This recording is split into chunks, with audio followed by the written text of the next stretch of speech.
সুপ্রভাত বন্ধুরা, আশা করছি সবাই ভালো আছেন, সুস্থ আছেন। আমার ছোট্ট পরিবারের সকলকে জানাই স্বাগত। তো আজকে আমি আপনাদের সাথে কোনো ব্লগ ভিডিও শেয়ার করব না। আজকে আমি আপনাদের সাথে শেয়ার করতে চলেছি খুব সহজ পদ্ধতিতে, একদম খুব অল্প সময়ের মধ্যে নিত্য ভগবানের সেবার জন্য যে তামা বা পিতলের বাসনগুলো আমরা ব্যবহার করি, সেগুলো কিভাবে একদম ঝকঝকে তকতকে করব, সেটাই আমি আপনাদের সাথে আজকে শেয়ার করব। চলুন দেখতে থাকুন, আশা করছি ভালো লাগবে। সবাই হয়তো একরকম দেখায়, আমি একটু অন্যরকম পদ্ধতিতেই দেখাচ্ছি। প্রথমে কিন্তু মা এখানে দেখুন নিয়ে নিয়েছে ভিনেগার। এখানে আমরা 4 চামচের মতো ভিনেগার নিয়ে নিয়েছি। তার আগে কিন্তু আমরা এদিকে টক দইয়ের সাথে তেঁতুল মিশিয়ে নিয়েছিলাম। এখন এই টক দইটার সাথে তেঁতুলটার সাথে ভিনেগারটা ভালোভাবে মিশিয়ে নিতে হবে। তারপরে এইভাবে প্রত্যেকটা বাসনেতে এইভাবে মাখিয়ে 5 থেকে 7 মিনিটের মতো এইভাবে মাখিয়ে রেখে দেবো। তারপরে চলুন দেখতে থাকুন কী করি।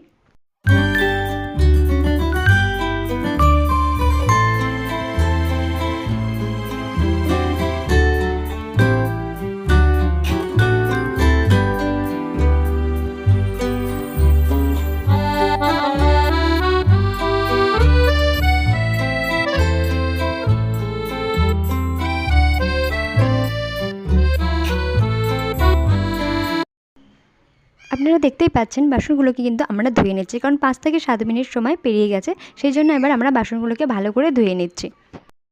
ধুয়ে নিয়ে আমরা যে ঠাকুর ঘরে প্রদীপ জ্বালাচ্ছি, তার জন্য তো সর্ষের তেল দিয়ে প্রদীপ জ্বালাতে হয়, আর একটা তেল চিটে ভাব বাসনগুলোতে রয়ে যায়। তো সেই তেল চিটে ভাবটা দূর করার জন্য কি করব, চলুন দেখতে থাকুন কি করছি।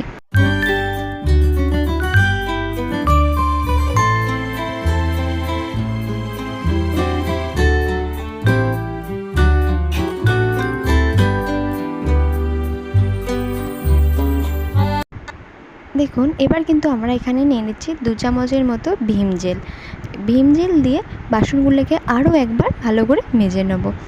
তাহলে কিন্তু বাসনগুলোর তেলচিটে ভাবটা দূর হয়ে যাবে। তো তারপরে দেখতে থাকুন যে বাসনগুলো এরপরে কি করছি।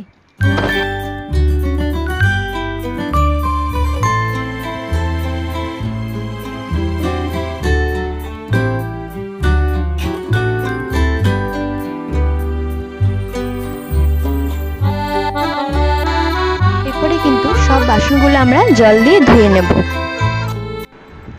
দেখতেই পাচ্ছেন খুব কম সময়ের মধ্যে ঠাকুরের যে নিত্য সেবার জন্য আমরা বাসনগুলো ব্যবহার করি, তামা বা পিতলের, দেখুন কি সুন্দর ঝকঝকে তকতকে হয়ে গেছে। বন্ধুরা, আজকে ভিডিওটি যদি ভালো লেগে থাকে তাহলে অবশ্যই একটি লাইক, কমেন্ট এবং শেয়ার করে দিয়ে আমাদের পাশে থাকবেন। এবং আমার সকল বন্ধুদের কাছে একটি অনুরোধ, প্লিজ আমার চ্যানেলটি একটু সাবস্ক্রাইব করে দেবেন। ধন্যবাদ, ভালো থাকবেন, আবার দেখা হচ্ছে পরের ভিডিওতে।